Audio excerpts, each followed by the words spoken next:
We got toys, we got toys, we got toys. Hey, what's up? It's Chris with Ratzilla's Toy Pile, and I just wanted to do a real quick opening. So I, got off of work a little early, and it was a beautiful day. So I was out in Shreveport, just going to some of our local, like kind of honey holes where I know they got some good toys and everything. So I picked up a few stuff, few items, and let's go ahead and get into it.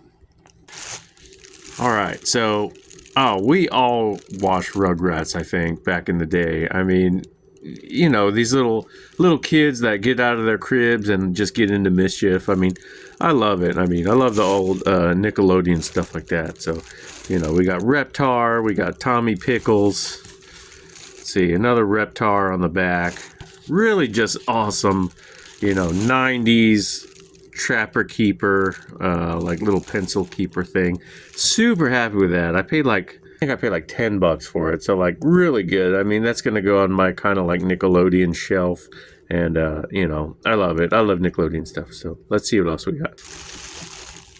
All right, I got this pretty neat police vehicle. So not motorized or anything, and it says I think it's like 19. Let me see. It's like 82, 83, something like that. So it looks like originally maybe they decided, to have this thing motorized just the way the cavity is. And then they didn't motorize it, but pretty neat looking, I don't know, I guess highway patrol officer on his big Harley. All the stickers and decals and all that are pretty good, but I think he was like $5, so always a win. He's gonna go in my police shelf next to my Big Boss Man and some of my other police figures. All right, so everyone remembers her, from Team Rocket, and I forget the little chant they did every time, but I mean they always lost. I mean you love to hate them, I guess. You know what I mean? Like they were evil, but they were like quasi evil, like not really. They we're gonna replace all of the Dr. Pepper with Cokes. Like so. I thought the Team Rocket guys were always kind of fun. Not really bad guys. Maybe a little misunderstood, but I love the hair. That's awesome. She's just like a solid PVC figurine, but it's 1998 Tomy, and she's still got the Japanese writing and stuff on her. Pretty cool. I don't really collect Pokemon stuff that much, but I mean, I think she was like $6, and really cool figure. I mean, I do. We're watching Pokemon. I think we all do. I think a lot of adults still watch it, and I mean, there's a reason that even the card game and all that is still so popular, just because it just kind of taps into that, like bright colors, cute animals, kind of dog fighting, I guess. You fight your animals and whatever, but no, I mean, so the thing I get about the Pokemon cards and the Magic the Gathering, like I've never been like a card, I don't know, a card collector or a card player, anything like that. But I really do understand the analog of it, because like I play Warhammer, so you get all these figures and you paint them right here. I don't know if you can see him. So he's a Gorkanaut. I mean, essentially, it's a big model kit that you put together. It's all gray, and then you paint. And then you have you're like prized possessions, these art pieces that you have on this massive war game table, and you fight them against other people, which is, it's so good because in the days where everything is just digital and like you can literally live your life without seeing another person. I love how analog the card games and stuff like that are, because it forces you to go out and interact with people, and like that is like the 90s in a nutshell. You actually went outside and played. You actually went outside and interacted with people. And then video games were super fun. Like, yes, they didn't have photorealistic graphics and all that, but I mean, when Donkey Kong 64 came out, like that was mind blowing. Like, just because it looks so real. Um, so it's funny though. I didn't actually realize this now. I watched I think it was a documentary or something on Donkey Kong. It was actually just a bunch of 3D pictures that they almost stop motioned in there. So it really almost wasn't like a video game. It was like camera tricks. So like they did the same thing as like the Mortal Kombat, where they literally just had people in costumes like do the moves and then take pictures of it. They did the exact same thing. So it was just like 3D models, and then they kind of cut them all together to make it look like they were moving. But anyway, I really enjoy that aspect of, you know, vintage gaming and card games and board games and everything like that, because it gets you out of your comfort zone, gets you interacting with people, gets you interacting with other people that are just as passionate about the hobby. And I think that's really where toy collecting and vintage and all that really comes into its own. Like, it's super fun to do it online, but it takes it to a whole nother level where you have a group of people that you can do it together and share those wins, and you can share those losses, and you can share the, oh my God, I wish I bought that. Or like, you bought that for how much? You know, just those treasure hunts. We all need to come together as a group. There's so much hate and anger and ugly in the world. Let's all get together and play with our toys and just, you know, let's get along, you know. But anyway, I got a couple more things to open, so I've been blabbering. Let's see what else I got. All right, I got a little Kenner, Return of the Jedi. I don't remember his name, but he is, you know, kind of one of Jabba's crew. I think he was like on the sail barge that Luke Skywalker, you know, is handcuffed on and gets thrown into the Sarlacc pit, you know. And then I also have Leia there in her bounty hunter outfit where she went to rescue Han Solo in the carbonite. But he's a pretty good figure. Got him, like, the figure itself is in perfect shape. He doesn't have his stick, but I'm sure I can find some Star Wars parts. You know, they're pretty common. Like, the good and bad thing about early Star Wars figures is like millions of copies have been printed, and it's been popular or was popular for, you know, 40, 50, 60 years, whatever. So you can be real particular on your Star Wars stuff just because there's so much out there. But anyway, a couple more things. Let's see what I got. So this is really cool. I mean, I like creepy stuff like that. I'm pretty sure it's like Monster High or something like that.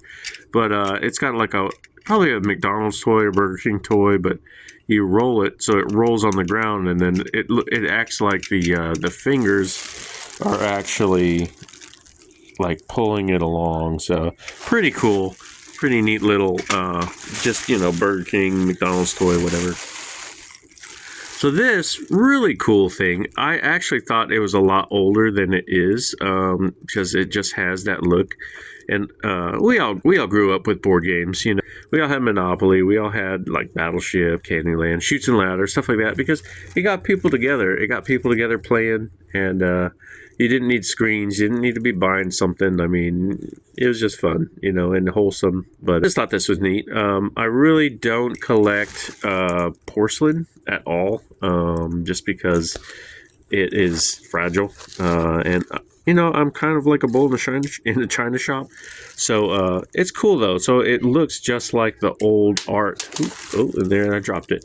So it's literally just like a little, almost like a, I don't know, jewelry box or something like that. And it comes with a candy cane, both porcelain, kind of enamel, but really neat. I think I paid like $6 for it. So to just have like a little piece of, you know, just childhood board games and stuff like that, I think it was kind of neat. And then let's see, we got two more things. So again, I've been on like a Super Motu kick, and like he was like $8, so really not bad. He's got his shield. it's so funny. I mean, some of these early Master of the Universe figures, like obviously it's the same face as He-Man.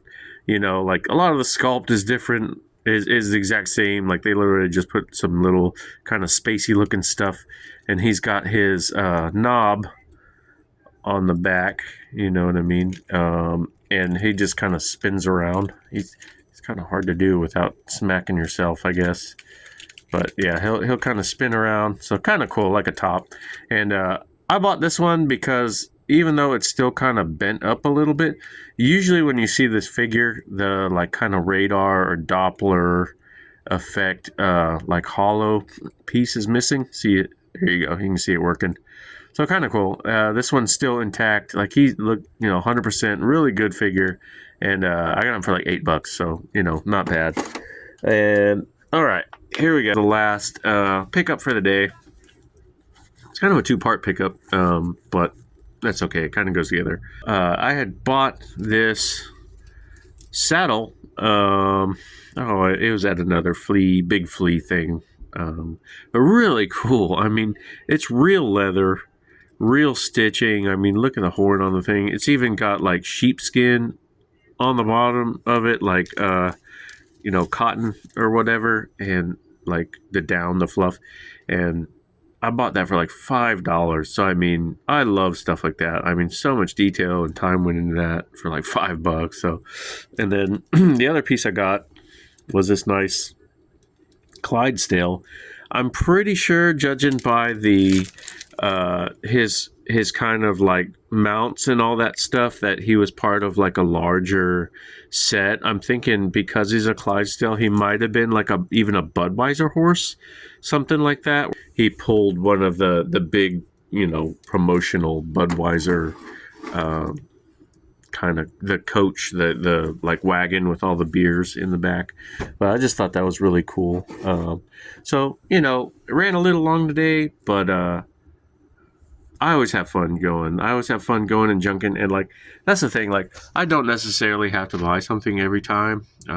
It feels good. You get the little rush out of buying something, but honestly, I just have a good time just searching. Like the hunt is the best part for me. And then like, yeah, there's grails and stuff out there, but like, I mean, let's be real. Most of us aren't like a Froggy Flips or somebody like that, where you can drop $1,000 on toys or something like that. So I mean, I really enjoy this hobby because, I mean, I've had really expensive hobbies before. Like I'm a hot rod guy. I used to have, old classic cars and all that stuff, and also like Warhammer. Warhammer is like just astronomically expensive. Like not only is it tiny little figures, but you have to put them together and paint them, and like even new action figures are, I mean, they're ridiculous. It's like $45, $65 for one figure, where vintage figures, especially open ones,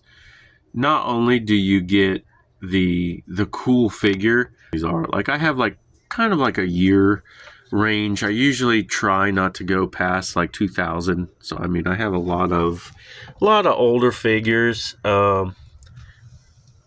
but part about the old figure collecting is it really is a treasure hunt, because you don't know. You can't just go to Walmart or Target or something like that. When you find it in the wild, like you get that rush, especially because if it's something like you're trying to collect, or you're trying to finish a series, or like, oh man, he's got the weapon, like sometimes we've all had to do it, like a Princess Leia or something like that, where you had to buy a whole nother figure just to get the weapon. Like it happens. I'm not a super big accessory person. I like the loose figures just because they dispel. And I mean, they have so much personality, and it gives me something to hunt for. It gives me something to look for. And, I don't have to break the bank. But this one kind of ran super long. I'm sorry, guys. But I really enjoy hanging out with you guys. I really enjoy talking toys and just hunting and sharing my hunts and sharing my wins, my losses, and the channel is starting to grow, and I really appreciate you guys just logging in and hanging out with me. So anyway, till next time, this is Ratzilla's Toy Pile. and I'll catch y'all later. Bye.